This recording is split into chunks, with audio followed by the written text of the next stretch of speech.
الحمد لله نحمده ونستعينه ونستغفره ونؤمن به ونتوكل عليه ونعوذ بالله من شرور أنفسنا ومن سيئات أعمالنا من يهد الله فلا مضل له ومن يضلله فلا هادي له ونشهد أن لا إله إلا الله وحده لا شريك له ولا نظير له ولا معين له ولا مشير له ولا مثال له ولا مثل له ونشهد أن سيدنا وسندنا وشفيعنا وحبيبنا ومولانا محمدا عبده ورسوله أما بعد فقد قال الله تبارك وتعالى في القرآن المجيد والفرقان الحميد فأعوذ بالله من الشيطان الرجيم بسم الله الرحمن الرحيم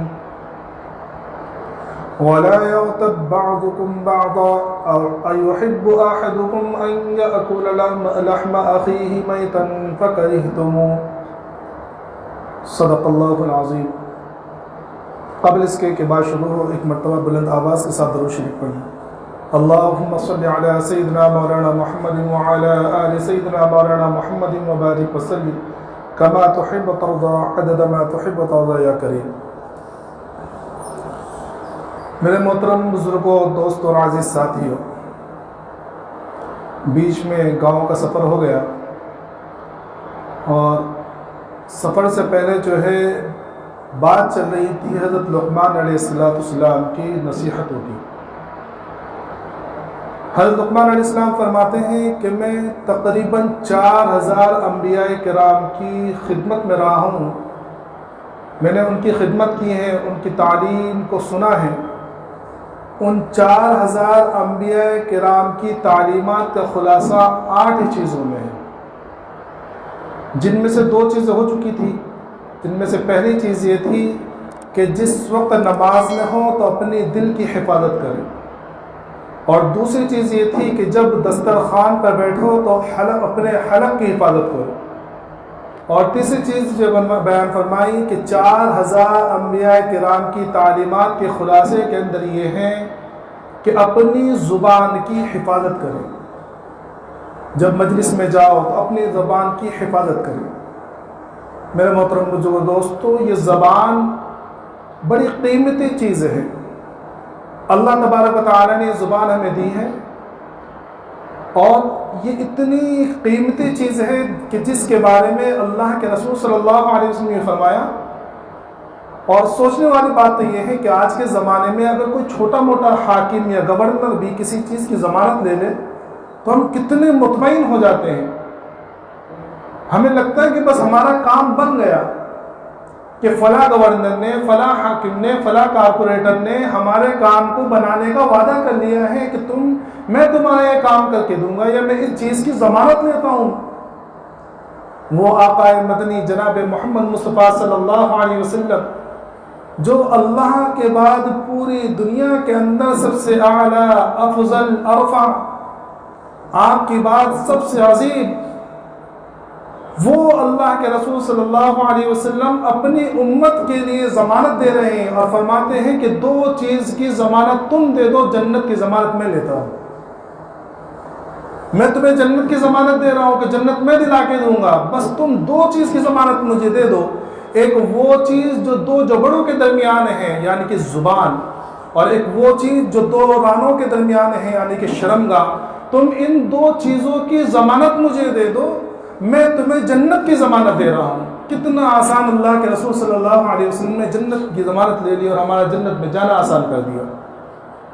میرے محترم بزرگ دوستو، یہ زبان ہے، یہ اللہ نے ہمیں عطا فرمائی ہے، اور یہ اللہ کا ایک ایسا نظام ہے کہ جب انسان کوئی بات چیت کرنا چاہے تو جو لفظ وہ اختیار کرنا چاہے، جو بات وہ کرنا چاہے، جو چیز بھی وہ بولنا چاہے، سب سے پہلے دل میں اس کا خیال آتا ہے، پھر وہ دل سگنل دیتا ہے دماغ کو، اور پھر دماغ حکم دیتا ہے زبان کو کہ تو یہ الفاظ ادا کر۔ کتنا بڑا نظام ہے جو پلک جھپکتے ہوئے اللہ کی طرف سے متعین ہے۔ اگر اللہ کی طرف سے یہ اعلان ہوتا یا اللہ کی طرف سے یہ نظام بنایا جاتا کہ پہلے تم اپلیکیشن دو یا ایک سوئچ ہے وہ دباؤ، وہ بٹن دباؤ، وہ بٹن دبانے کے بعد وہ بات دل تک پہنچے گی، پھر دل کے بٹن دباؤ، پھر وہ دل وہاں تک پہنچائے گا دماغ تک، اور اس کے بعد دماغ حکم دے گا، اور اس کے بعد زبان بات کرے گی، تو ایک لفظ بولنے کے لیے کتنا وقت لگ جاتا ہے۔ حضرت مفتی تقی عثمانی دامت برکاتہ نے اپنے خطبات کے اندر بیان فرمایا کہ میں ایسے شخص کو جانتا ہوں، ایک ایسے شخص کو کہ جس کا زبان کا بانسا ٹوٹ گیا تھا، کہ زبان تو حرکت کرتی تھی لیکن گلے کے اندر جو بانسا ہوتا ہے، جس سے آواز نکلتی ہے، وہ بانسا ٹوٹ گیا۔ اب چونکہ مالدار آدمی تھے، علاج وغیرہ کرایا تو ڈاکٹر نے ان کو ایک آلہ دیا، ایک مشین دی۔ جب انہیں کوئی بات بولنی پڑتی تو وہ مشین اپنے گلے پر لگاتے، جس کی وجہ سے گلے سے آواز نکلتی اور زبان حرکت کرتی تھی، جو اب وہ آواز بھی پھر انسانوں جیسے نہیں، جانوروں جیسے آواز نکلتی تھی۔ تو بچے بڑا ہنسا کرتے تھے۔ تو مجھے اس وقت یہ محسوس ہوا کہ واقعی اللہ نے کتنی عظیم نعمت ہمیں دے رکھی ہیں اور ہم کتنے زیادہ اس سے غافل ہیں۔ خود میرا ایک پہچان والے ہیں، والد صاحب کے بڑے عزیز دوست ہیں، ان کو کینسر ہو گیا، گلے کا آپریشن ہوا ان کا۔ اب آپریشن کے بعد ان کی حالت یہ ہو گئی کہ جب تک وہ اپنے گلے پر اس طرح ہاتھ نہ رکھے اپنے گلے پر، اس وقت تک ان کی آواز نہیں نکلتی، اور ہاتھ رکھنے کے باوجود بھی آواز جو ان کی اصل آواز تھی آپریشن سے پہلے، وہ آواز نہیں نکلتی تھی، وہ کھر کھر کی آواز آیا کرتی تھی۔ یہ اتنی بڑی نعمت اللہ نے ہمیں مفت دے رکھی ہے، یہ اتنی بڑی مشینری، اور سب سے بڑی بات یہ ہے کہ ہمیں اس کے لیے کوئی قیمت ادا نہیں کرنی پڑتی، کبھی اس کی سروس کرانی نہیں پڑتی، کبھی چلو سال بھر میں سروس کرانی پڑتی ہے، پیسہ روپیہ خرچ ہوتا ہے۔ ایک انسان اگر صحیح سالم ہو، صحیح طریقے سے اگر تندرست ہو، تو 100 سال کی زندگی گزار کے چلا جاتا ہے، اس کی زبان میں کوئی فرق نہیں آتا۔ یہ اللہ کی کتنی بڑی نعمت ہے، اور اللہ کا ہم سے مطالبہ کیا ہے؟ اللہ نے کبھی پیسوں کا مطالبہ تھوڑی کیا ہے کہ اس زبان کے بدلے میں اتنا کرایہ تمہیں دینا ہے، کہ اس زبان کے بدلے میں اتنی رکعتیں تمہیں پڑھنی ہے، کہ اس زبان کے بدلے میں اتنا زکوٰۃ دینا، صدقہ دینا، کوئی مطالبہ نہیں ہے۔ اللہ کی طرف سے صرف ایک معمولی سا مطالبہ ہے، اور وہ یہ ہے کہ اپنی زبان کو ان چیزوں میں استعمال کرو جہاں اللہ کا حکم ہے، اور جہاں اللہ کا حکم نہیں ہے ان چیزوں میں استعمال نہ کرو۔ بس اتنا سا مطالبہ ہے اللہ کا، کہ صحیح طریقے سے صحیح جگہ پر موقع محل کے اعتبار سے اپنی زبان کا استعمال کریں۔ یہ نہیں کہ وہ جو منہ میں آیا پک دیا، ادھر کی ادھر کی، یہاں یہ وہ، ایران تران کی۔ میں بتایا کہ میں ابھی سفر میں تھا تو میں ایک چیز میں نے غور کی کہ اس وقت جو ہے امت خاص طور پر، دوسری چیزیں چھوڑیے، جہاں 4 لوگ جمع ہوئے، ایران تران کی ہوتی ہے، خاص طور پر اسلام کے تعلق سے اپنی زبان کو اتنا بے باک کر دیا ہے جس کی انتہا نہیں۔ کہ وہ لوگ جو دنیا دار لوگ ہیں، جن کو حدیث کا نام سے اس لیے معلوم کہ حدیث کیا ہوتی ہے، وہ بھی حدیث آدھا جملہ بول کے کہتے ہیں کہ بھئی حدیث میں، ہمیں تو یہ سمجھ میں آ رہا ہے کہ اسلام یہ کہتا ہے، کہ ہمیں تو سمجھ میں یہ سمجھ میں آ رہا ہے، بھئی یہ چیز ہمیں سمجھ میں نہیں آتی ہے، کہ یہ حکم ہمارے سمجھ میں نہیں آ رہا ہے، یہ ہمارے ذہن سے یہ اتنے زیادہ بے باک اسلام کے تعلق سے ہو گئے، اسلامی احکامات کے تعلق سے، کہ بس زبان چلانی ہے۔ وہ 4 لوگوں میں بیٹھ کر یہ بتلانا ہے کہ میں کتنا زیادہ علم والا ہوں، میں نے کتنی کتابیں پڑھی ہیں، اور میں حدیث کو ایسا سمجھتا ہوں، اور اسلام کو میں نے اس طرح سمجھ لیا ہے۔ اپنی زبان کو وہ کرنا ہے۔ حالانکہ اگر اس وقت یا کہیں کوئی بھی مجلس بیٹھے، اس مجلس میں اگر یہ بات معلوم ہو کہ بھائی ہمارے پاس جو ہے CCTV کیمرہ لگا ہے CID کی طرف سے، یا جو بھی خفیہ ایجنسیاں ہیں ان کی طرف سے کیمرہ لگا ہوا ہے، تو کیا ہم اس کیمرے کے سامنے بیٹھ کر یا اس ریکارڈنگ کے سامنے بیٹھ کر کبھی کوئی حاکم کے خلاف یا کسی کے بارے میں بات کر سکتے ہیں؟ کبھی بات نہیں کر سکتے۔ کیوں؟ کیونکہ ہمارے ذہن میں یہ ہوگا کہ نہیں، CID کی طرف سے وہ لگا ہوا ہے، کیمرہ لگا ہوا ہے، CCTV کیمرے لگے ہوئے ہیں، ہم اگر بات کریں گے تو آگے تک پہنچ جائے گا۔ اور اتنی غفلت اور یہ ہماری بے حسی کہ اللہ تبارک و تعالیٰ نے 1400 سال پہلے اعلان کر دیا، ما یلفظ من قول الا لدیہ رقیب عتید، کہ تم جو کچھ بھی بولتے ہو ایک ایک لفظ تمہارا ریکارڈ ہو رہا ہے، ایک ایک لفظ ریکارڈ ہو رہا ہے۔ تم اچھی بات بولو گے وہ بھی ریکارڈ ہو رہی ہے، تم غلط بات بول رہے ہو وہ بھی ریکارڈ ہو رہی ہے، ایک ایک لفظ۔ کہ کبھی ہمارے ذہن میں یہ بات آئی کبھی ہم بات کرنے سے پہلے سوچتے ہیں کہ نہیں یہ بات تو اللہ کے ہاں ریکارڈ ہو رہی ہے، کل اللہ کے سامنے کھڑے ہو کر میں کیسے حساب دوں گا، اور ایک ایک لفظ کا حساب میں دینا ہوگا، یہ بھی ذہن میں رکھیے۔ ہم یہ نہ سوچیں کہ بھائی جو ہے چلو بول دیا جو بھی ہے، نہیں، ایک ایک لفظ ریکارڈ ہو رہا ہے اور اس ایک ایک لفظ کا حساب دینا ہے اللہ کے سامنے۔ تو ہم زبان سے کتنے بے احتیاطی کرتے ہیں، کتنے گناہ ہیں جو صرف زبان کی وجہ سے ہوتے ہیں، کہ فلاں ایسا کہہ رہا ہے، جھوٹ، غیبت، چغل خوری، جھوٹ کو تو ہم نے اپنے جو ہے چالاکی کا معیار بنا لیا ہے۔ جو جتنا زیادہ جھوٹا ہم سمجھتے ہیں کہ کیا عقل مند ہے، کیا باتوں کو گھما دیتا ہے بھائی، کیا بات ہے اس کے اندر، ایسے یہ کرتا ہے وہ کرتا ہے، اور جھوٹ کو بھی ہم نئے نام دے رہے ہیں۔ کوئی انسان، ایک تو یہ ہوتا ہے نا کہ، اور قربان جائیے آقا مدنی محمد عربی صلی اللہ علیہ وسلم کے ایک ایک چیز کو ایسا بیان کر دیا کہ 1400 سال پہلے آج کی نفسیات کو اللہ کے رسول صلی اللہ علیہ وسلم نے ذکر فرما دیا۔ ایک حدیث پاک کے اندر اللہ کے رسول صلی اللہ علیہ وسلم فرمایا کہ بئس مطیۃ الکذب الزعم، کہ جھوٹ کی بدترین سواری یہ ہے کہ لوگ یہ کہیں کہ لوگ کہتے ہیں۔ سمجھ میں آیا آپ کو؟ یہ دیکھو، ایک تو ہوتا ہے جو بالکل صاف صاف جھوٹ بولتا ہے، وہ بالکل ڈرتا نہیں ہے، وہ مطلب جھوٹ بولنے سے گھبراتا ہی نہیں ہے۔ ایک وہ لوگ ہوتے ہیں جو جھوٹ تو بولتے ہیں لیکن جھوٹے بننا نہیں چاہتے، وہ دنیا والوں کے سامنے یہ کہلانا چاہتے ہیں کہ بڑا سچا آدمی ہے، لیکن بولتے وہ جھوٹ ہیں۔ تو ان کے جھوٹ بولنے کا طریقہ کیا ہوتا ہے؟ وہ یہ نہیں کہتے کہ تو نے ایسا کیا ہے یا فلاں ایسا کر رہا ہے، وہ کیا کرتے ہیں معلوم؟ وہ کہتے ہیں زعمو، وہ یہ کہتے ہیں کہ یہ لوگ یہ کہہ رہے تھے اس کے بارے میں، کہ لوگ اس طرح کہہ رہے تھے، حالانکہ بات اس کی ہے، لیکن چونکہ وہ اپنا آپ کو جھوٹا کہلانا نہیں چاہتا، وہ سچا بننا چاہتا ہے، وہ یہ نہیں چاہتا کہ لوگ اس کو جھوٹ سمجھیں۔ تو اللہ کے رسول صلی اللہ علیہ وسلم فرمایا کہ بدترین سواری ہے جھوٹ کی کہ یہ کہیں کہ لوگ یہ کہتے ہیں کہ لوگ تیرے بارے میں یا فلاں کے بارے میں گمان کر رہے ہیں، کہ کتنی یہ جھوٹ، یہ زبان کے گناہ۔ اسی طرح ایک گناہ ہے غیبت کا گناہ، کتنی زیادہ، حالانکہ اتنا بڑا گناہ ہے کہ اللہ کے رسول صلی اللہ علیہ وسلم فرمایا الغیبت اشد من الزنا، کہ غیبت زنا سے بھی زیادہ بڑا گناہ ہے، زیادہ سخت ہے۔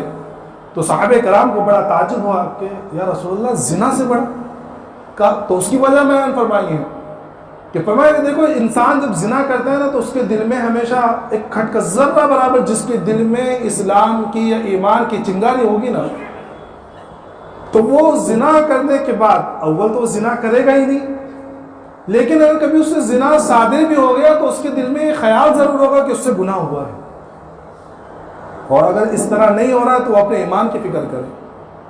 جیسے کہ آج کل ہمارے زمانے کے اندر، ہمارے زمانے میں تو واقعی وہ حال ہے کہ زنا کر کے وہ گناہ کا احساس ہی نہیں ہوتا، وہ تو صبح میں آ کے بتاتے ہیں کہ ہم نے فلاں آج رات میں ایسا کیا ہے۔ تو ورنہ زنا ہے، گناہ کا احساس ہوتا ہے، لیکن غیبت ایک ایسا گناہ ہے کہ ہم گناہ سمجھتے ہی نہیں اس کو۔ غیبت کرنے والا کبھی یہ سمجھتا ہی نہیں کہ میں غیبت کر رہا ہوں۔ اگر اس کی کوئی شخص کہہ بھی دینا کہ یہ نہیں غیبت نہیں کرنا چاہیے، تو کہ غیبت تھوڑی، میں تو اس کے سامنے جا کے یہ بات کہہ دوں گا، تو میں جا کے کہوں اس کے سامنے بات۔ اللہ کے رسول صلی اللہ علیہ وسلم سے پوچھا گیا کہ یا رسول اللہ غیبت کس کو کہتے ہیں؟ تو اللہ کے رسول صلی اللہ علیہ وسلم فرمایا کہ ذکر کا اخاک بما یکرہ، کہ تیرے بھائی کے بارے میں تیرے اس طرح گفتگو کرنا یا تیرا ایسا ذکر کرنا کہ اگر وہ سنے تو اس کو برا سمجھے، چاہے وہ عیب اس کے اندر ہو یا نہ ہو۔ آگے صحابہ کرام نے پوچھا بھی کہ یا رسول اللہ اگر وہ عیب اس کے اندر ہو، تو اللہ کے رسول صلی اللہ علیہ وسلم فرمایا کہ اگر وہ اس کے اندر وہ عیب ہو تو ہی تو غیبت ہے، اگر وہ عیب اس کے اندر نہیں ہے پھر بھی تم اس کے بارے میں کچھ کہہ رہے ہو تو یہ تو بہتان ہی اس سے بڑا گناہ ہے۔ سمجھ میں آ رہا ہے؟ اور ہم دن رات ہمارے غیبتوں کے اندر گزر رہی ہے۔ کوئی مجلس میں عوام کا تو چھوڑیے، جو خواص ہوتے ہیں نا، جو دیندار نمازی، بلکہ علماء کی مجلس، اللہ ماشاء اللہ، جو اللہ جنہیں بچا لے، جو بچتے ہیں وہ بات الگ ہے، ورنہ علماء کی مجلس بھی غیبتوں سے خالی نہیں ہو رہی آج کل۔ بیٹھے ہوئے غیبتیں کر رہے ہیں، فلاں ایسا کر رہا ہے، فلاں ایسا کر رہا ہے، یہ ایسا، حالانکہ بہت بڑا گناہ، بہت بڑا۔ اللہ کے رسول صلی اللہ علیہ وسلم نے اور خود قرآن کریم نے جتنی شناعت اور قباحت غیبت کی بیان فرمائی ہے، کسی اور گناہ کی نہیں بیان فرمائی۔ کیسے فرمایا؟ وَلَا يَغْتَبْ بَعْضُكُمْ بَعْضًا أَيُحِبُّ أَحَدُكُمْ أَنْ يَأْكُلَ لَحْمَ أَخِيهِ مَيْتًا فَكَرِهْتُمُوهُ، فرمایا کہ غیبت ایسے ہے جیسا کہ ایک یہ ہے کہ مردار کا گوشت کھانا، اور مردار بھی کون؟ اپنا سگا بھائی. تو سوچو کتنا بڑا گناہ ہے، ہم کتنا برا سمجھتے ہیں. تو فرمایا کہ غیبت کرنا ایسا ہے جیسے اپنے سگے مردار بھائی کے گوشت کو کھانا. کون پسند کرتا ہے اس کو؟ کوئی پسند نہیں کرے گا. لیکن غیبت چونکہ قباحت ختم ہو گئی دلوں سے، وہ ذہن میں ہی نہیں آتا کبھی کہ ہم گناہ کر رہے ہیں. ایک کتاب کے اندر میں نے ایک عجیب بات لکھی ہوئی دیکھی، اس میں لکھا ہے کہ دیکھو کہ آخر اس میں کیا حکمت ہے کہ جو جاندار ہیں جتنے بھی، سب کی زبان ہے. آپ اس میں غور کریے کبھی کہ جتنے بھی جاندار ہیں سب کی زبان ہے، مچھلی کی زبان نہیں ہے. مگر تو اس کی حکمت اور اس کی وہ وجہ بیان کی ہے کہ جس وقت اللہ تبارک و تعالیٰ نے جنت کے اندر جب آدم علیہ السلام کو پیدا فرمایا اور تمام فرشتوں کو جو ہے سجدہ کرنے کا حکم دیا، تو تمام نے سجدہ کیا لیکن شیطان نے انکار کر دیا. تو اللہ تبارک و تعالیٰ نے شیطان کے چہرے کو بگاڑ کر اور اس کو راندے درگاہ کر کے دنیا کے اندر بھیج دیا.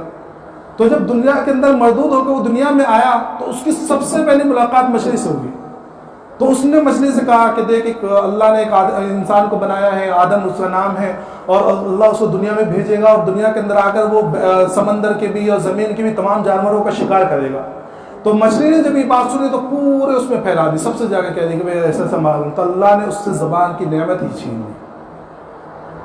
اللہ نے زبان کی نعمت ہی چھین لی. سوچو کتنا بڑا گناہ ہے غیبت، کہ جانوروں کے اوپر اس کا اثر ہوا ہے، اور ہم دنیا کے اندر بیٹھے ہوئے اور مسجدوں میں بیٹھے ہوئے ہماری کوئی محفلیں خالی نہیں ہوتی غیبتوں سے.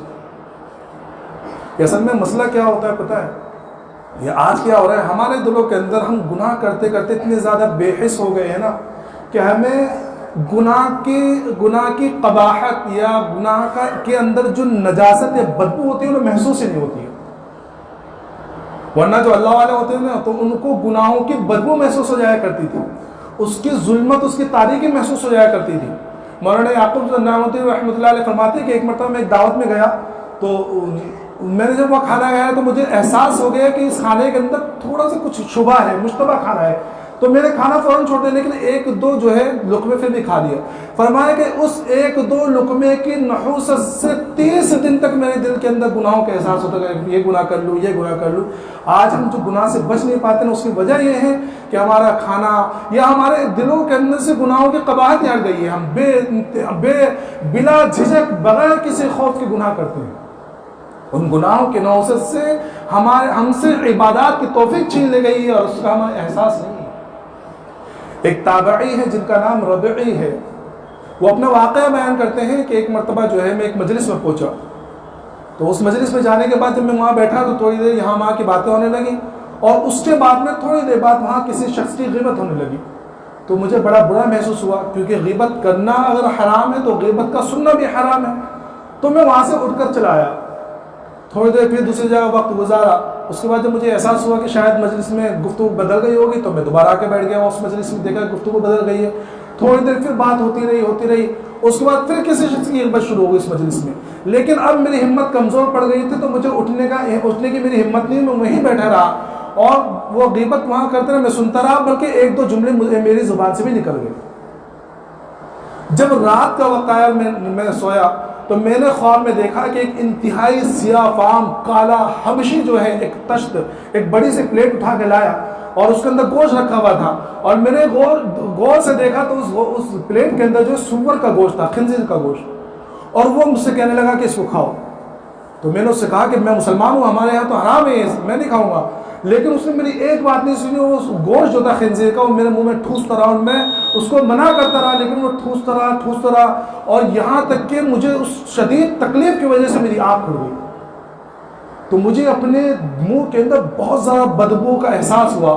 اس کے بعد جب دن کا وقت ہوا اور کھانے کا وقت ہوا تو میں کھانا کھانے کے لیے جب بیٹھا اور میں نے کھانا شروع کیا تو اس کھانے کے اندر سے بالکل وہی گوشت کی بدبو آ رہی تھی جو رات خواب کے اندر مجھے کھلایا جائے تو اس کے اندر بدبو آ رہی تھی.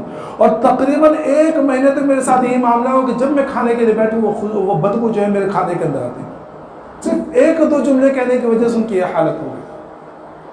اور ہماری مجلس سے ہمارے حوال تو یہ غیبت جو ہے بہت ہی سخت گناہ ہے. اللہ کے رسول صلی اللہ علیہ وسلم فرمایا کہ غیبت جو ہے یہ جو ہے بدترین سود ہے غیبت کرنا، اور سود کا سب سے ادنا درجہ اللہ تمام کی مغفرت فرمائے کہ آج یہ دوسرا گناہ بھی، یہ گناہ بھی، سود کا گناہ بھی ایسا ہے کہ اور قیامت کی نشانیوں میں سے اللہ کے رسول فرمایا کہ قرب قیامت میں سود ہر گھر میں پہنچ جائے گا۔ ہر طریقے سے وہ لوگ سود کو حلال کرنے کے اس چکر میں ہوں گے کہ بھئی ایسے حلال ہو جائے، ویسے حلال ہو جائے، ایسے حلال ہو جائے۔ تو فرمایا کہ سود جو ہے، کہ غیبت جو ہے بدترین سود ہے، اور سود کا سب سے ادنا درجہ یہ ہے کہ اپنی ماں کے ساتھ زنا کرنا، ادنا درجہ۔ اور بدترین سود کیا ہے؟ کسی کی غیبت کرنا۔ تو ہم زبان سے، یہ جو زبان کے گناہ ہیں، جھوٹ بولنا، غیبت کرنا، ان تمام چیزوں سے بچنے کی ضرورت ہے ہمیں، کہ اپنے آپ کو ان گناہوں سے بچائیں۔ جب بیٹھے تو اپنے زبان بولنے سے پہلے اس بات کا احساس کر لے کہ نہیں، میں جو بات بول رہا ہوں یہ بولنے کی ہے بھی یا نہیں۔ حضرت عبداللہ بن مبارک رحمۃ اللہ علیہ نے ایک عورت کا واقعہ بیان کیا ہے کہ بہت لمبا چوڑا واقعہ، مختصر نہیں ہے، کہ اس عورت کو دیکھا کہ وہ رستہ بھٹک گئی تھی، تو حضرت عبداللہ بن مبارک رحمۃ اللہ علیہ نے اس سے پوچھا کہ بھئی کیا بات ہے، تم کہاں جانا چاہتی ہو؟ تو جتنی گفتگو اس نے کی ہے، جتنی گفتگو وہاں سے لے کر اور اپنے قبیلے تک پہنچنے تک، اور قبیلے میں بیٹھ کر بھی جتنی گفتگو اس نے کی ہے، پوری گفتگو قرآن کی آیات میں، قرآن کی آیات میں۔ جب قبیلے میں پہنچے تو وہاں جا کر عبداللہ بن مبارک نے پوچھا کہ بھئی تمہارے اس قبیلے کے اندر کون رہتا ہے؟ تو اس نے آیت پڑھی المال والبنون، تو سمجھ گئے کہ بھئی بیٹے رہتے ہیں۔ تو انہوں نے پوچھا کہ بھئی تمہارے بیٹوں کے نام کیا ہے؟ تو اس نے جو ہے قرآن کی آیت اسے بتا دیا کہ ہارون، موسیٰ وغیرہ نام ہے۔ تو انہوں نے آواز دے کے بلایا۔ جب وہ بیٹھے وہاں تو کھانا منگانا تھا، تو اس عورت کو تو 15 پارے کی آیت پڑھ دی سورہ کہف کی کہ بھئی کھانا۔ تو حضرت عبداللہ بن مبارک کو بڑا تعجب ہوا۔ تو حضرت عبداللہ بن مبارک نے ان سے پوچھا ان کے بچوں سے کہ بھئی کیا معاملہ ہے، تم جب تک مجھے بتاؤ گے میں کھانا نہیں کھاؤں گا۔ تو ان کے بچوں، اس عورت کے بچوں نے کہا کہ 40 سال ہو گئے ہماری والدہ نے قرآن کی آیتوں کے علاوہ کبھی گفتگو نہیں کی، اس ڈر سے کہ کل قیامت میں اللہ میری پکڑ نہ کرے۔ بالکل فالتو گفتگو ہی نہیں، جو کہنے کی بات ہے وہ کہنا ہے، وہ بھی قرآن کی آیتوں میں، تاکہ اگر بعد میں کہہ رہے ہیں تو قرآن پڑھنے کا ثواب مل جائے۔ گناہ قرآن کی آیتوں کے علاوہ بات گفتگو کی نہیں، کہ عورت کا واقعہ ہے۔ تو میرے محترم بزرگ دوستو، اپنی زبان کی حفاظت کریں۔